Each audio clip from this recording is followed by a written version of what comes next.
أعوذ بالله من الشيطان الرجيم. بسم الله الرحمن الرحيم. الحمد لله رب العالمين، والصلاة والسلام على أشرف الأنبياء والمرسلين سيدنا محمد وآله وصحبه ومن تبعهم بإحسان إلى يوم الدين. اللهم علمنا ما ينفعنا وانفعنا بما علمتنا وزدنا علما. سبحانك لا علم لنا إلا ما علمتنا إنك أنت العليم الحكيم. وعلمك ما لم تكن تعلم، وكان فضل الله عليك عظيما. وعنده مفاتيح الغيب لا يعلمها إلا هو، ويعلم ما في البر والبحر، وما تسقط من ورقة إلا يعلمها، ولا حبة في ظلمات الأرض ولا رطب ولا يابس إلا في كتاب مبين. إلهي فوضت الأمور جميعها إليك فدبرها بما شئت والدفي.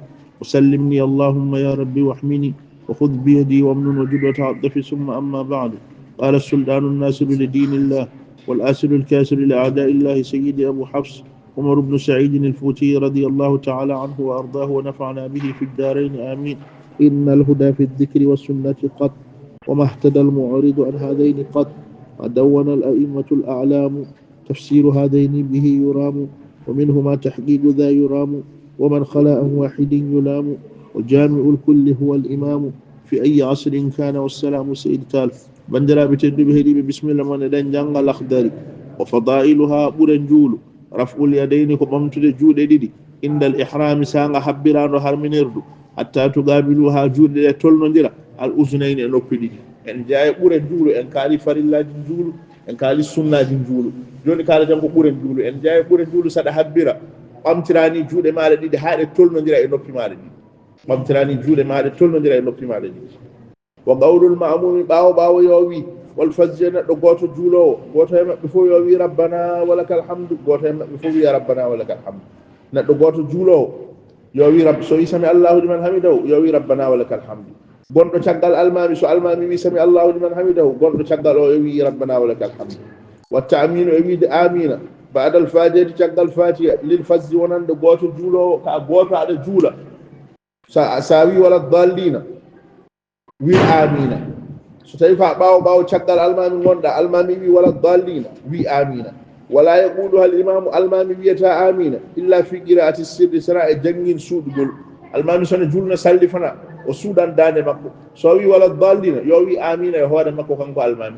nde wonno ɓawo wonene janggana hoore mum fatiha on kadi so surni ma wi amina, so wi wala dallina ma wi amina. wa tasbihu subhinde fi ruku e rukjugol sa nangi koppi mbiya subhana rabbiyal azim wa bihamdihi laabi tati. wa du'a duwoɗa fi sujude sujjugol sa sujji mbiya subhana rabbiyal ala wa bihamdihi laabi tati fawa hen du'a. wa tadwilul qira'ati e jutnude jangin fi subhi juulal subaka wa zuhru salli fana tali ha rewa hen. julde subaka jangde mum yo ɓuur judde salli fana abbo hen. wa taksiruha o raɓɓiɗina julde nde fil asr ala sara julde mum yo raɓɓiɗ. wal maghribi futoro julde mum yo raɓɓiɗ woto juuta ha no fewi. wa tawassudu ha julde nde yo hakkilo fil isha'i e geeƴe juulal geeƴe yo hakkilo. wa takunu suratul ula simore arwanire nde yo laato qabla saniyati en adiɗi ɗeɓire nde to banggue deggodiral qur'ana. sa jangi simore arwanire nde isa zulzilat faw hen wal adiyati. kono woto janggu wal adiyati mbiyaɗa fawa hen isa zulzilat ala nden woni a wenciti immotoɗa ko dow aɗa fay less. sa jangi darde arwanire nde qul a'udhu bi rabbil falaq ɗiɗeɓire nde janggu qul a'udhu bi rabbin nas. sa jangi darde arwanire nde baqara simore ɗiɗeɓire nde yo won ali imran. yo hettude dow nde to banggue jangin deggodiral mushaf hettude dow nde yo ado arde rewde hen nde fuɗɗo arde. ɗum woni wa takunu suratul ula simore arwanire nde laato qabla saniyati ko adi ɗiɗaɓire wa adwala minha arwanire nde yo ɓuur judde simore arwanire nde yo ɓuur judde.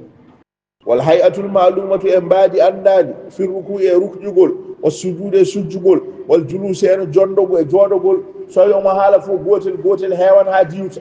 o wi ko raɓɓiɗi hen juulirno yimɓe gandiri no juuleni, no andirane juulireni juulir noon, no andirane rukƴire nangue koppini nanguir noon koppima, no andirane sujjeni sujjir noon, no andirane jooɗeni jooɗoro noon. wal qunutu e wadde qunutu sirran ene suuɗi sa juuli julde maɗa subaka mbaɗa qunutu qabla ruku'i ko adi rukƴugol mbaɗa qunutu. o baada surati caggal simore fi saniyati subhi ɗiɗaɓire julde subaka a juuli julde darde arwaniide julde subaka a immima a jangi ko janganduɗa e darde ɗiɗo ɓiide sa gayni hadema nangude koppi addu ɓunutu ma en kaalo e lafsu ɓunutu o isiya so Allah jaɓi addu ɓunutu o yo won caggal darde ɗiɗaɓire caggal simore nde nde suuri yo taw kadi ene suuɗi ɗum woni wal ɓunutu e jangude ɓunutu sirrana ene suuɗi qabla rukuyi ko adi rukjugol o bada surati e caggal simore fi saniyati subhi ɗiɗaɓire subaka waya juusu ɓunutu omo dagi bada rukuyi caggal rukjugol nde dariɗa nde a janngani ruku a janngani ɓunutu nanguɗa koppi maɗa ɓamtiɗa e nangugol koppi maɗa puɗɗuɗa janngade ɓunutu puɗɗuɗa jangude ɓunutu basi ala hen waya juusu ene dagi bada rukuyi caggal rukjugol wa du'a'u du'ade bada tashahudi sani caggal seedan paagu ɗiɗaɓi a jangi seedan paagu maɗa ɗiɗaɓi a tayyima tayya maɗa ɗiɗaɓo mo jogorɗa salminde o haɗema salminde du'a ha hewma en kaaloy du'a o nder arisala so Allah jaɓi wa yakunu tashahudu sani seedan paagu ɗiɗaɓo o yo laato adwala ɓuri julde minal arwale gadano o weñodirani cimoje ɗe mbiɗen saɗa janga cimoje qur'ana simore arwanire nde darde arwanire nde yo ɓuur julde raɓɓiɗa e darde ɗiɗaɓire nde tashahudu seedogol ko wencodirani ɗum ɗon seedogol ngol ko seedan paagu ɗiɗaɓo o mo cakkitortoɗa o yo ɓuur julde e gadano o yo raɓɓi ɗiɗaɓo o yo juuti ɗum woni wawi kunu ene laato a tashahudu seedan paagu assani ɗiɗaɓo aɗa wala ɓuuri julde minal awwali e gadano o watta yamunu en ñamɗinade bisalami salminago sa salmini abbinayi yeeso maɗa banggue ñaamo seeɗa yeeso ma yo hujjita banggue ñaamo seeɗa o tariku sababati e dillinde jofordu fi tashahudu e seedan paagu saɗa seeɗo tendumaɗa jofordu ndu yo wone dillude o fadailuha ɓuure juulu ngu raful yadayni ko ɓamtude juuɗe ɗiɗi indal ihrami sanga habbirando harminirdu hatta tuqabilaha juuɗe ɗe tolnodira al usnayni e noppi ɗiɗi wa qawlul ma'mumi gonɗo caggal yo wi wal fasdu e neɗɗo goto juulowo yo goto e mabɓe fo wi rabbana walakal hamdu goto e mabɓe fo yo wi rabbana walakal hamdu watta aminu e wiide amina badal fatihati caggal fatiha lil fasdi wonande goto juulowo wal ma'mumi e ɓawo wala yaqulu hal imamu almami woto wi amina illa fi qira'ati sirri sana e jangi suuɗogol wa tasbihu subhinde fi ruku'i e rukjugol wa du'a'u e du'ade fi sujude e sujjugol wa tadwilul qira'ati jutnude jangir fi subhi juulal subaka wa zuhru salli fana tali ha rewa hen wa taksiruha raɓɓirinde julde nde raɓɓirinde jangino fil asri to wonno ala sara wal maghribi futuro ɓuura fo raɓɓirde wa tawassuduha jangde nde yo hakkilo fil isha'il julde geeje wa takunu suratul ula simore arwanide jangatede nde yo laato qabla saniyati ene adi ɗiɗaɓire nde to banggue deggodiral mushafu o woni qur'ana o waɗu wala min ha yo ɓuur ɗum judde kadi wal hayatul ma'lumatu e mbaadi andadi fi ruku'i e rukjugol was sujude e sujudu wal julusi e jonde wal qunutu e wadde qunutu sirran ene suuɗa qabla ruku'i ko adi rukjugol o bada surate caggal simore fi saniyati subhi ɗiɗaɓire subaka wa yajuzu ene dagi bada ruku'i caggal rukjugol yo wat qunutu o e caggal ndew rukji basi ala hen wa du'a'u e du'o bada tashahudi sani caggal seedan paagu ɗiɗaɓiyu wa yakunu tashahudu sani seedan paagu ɗiɗaɓo o yo laato aɗa wala ɓuuri judde minal awwali e gadano o watta yamune e ñamɗinade bisalami salminago wa tahriku e dillinde as sabbabati jofordu fi tashahudi e seedan paagu kaɗi ɗon